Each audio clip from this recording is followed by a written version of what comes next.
I want to launch a lawsuit against the U.S. government for their corruption. Back in 2011, we had the Occupy Wall Street movement after the banks were bailed out, but it ended up dying down before any meaningful change could happen. The excuse was the movement's demands were too broad to create formal policy change, but that was just a lie. The protest wanted to address corporate influence on democracy, the lack of meaningful legal consequences for the type of white-collar criminals who brought about the global crisis, and the increasing disparity in wealth.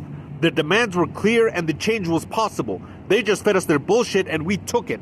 Corporate influence in democracy could be challenged by policing super PACs and lobbying to make sure the legislation that's being pushed doesn't betray the people to favor the corporations, the rich, or foreign nations that don't deserve it. Giving meaningful punishment to white-collar criminals is literally self-explanatory.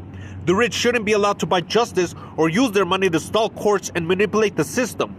Wealth inequality could be tackled by taxing the rich a fair percentage.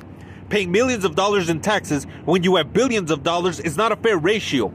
That would be like me, who makes like $30,000 a year, paying $30 in taxes when the reality is I pay thousands in taxes. The truth is no amount of policy changes and legislation will be effective if we don't take context into consideration.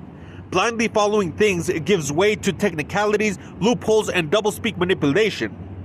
So whatever movement we use to challenge the corrupt government and corporate elites should demand a fair justice and political system that uses common sense and rational thinking instead of letting lawyers twist laws to favor their clients, judges who favor ideological thinking, and politicians who sell themselves to the rich.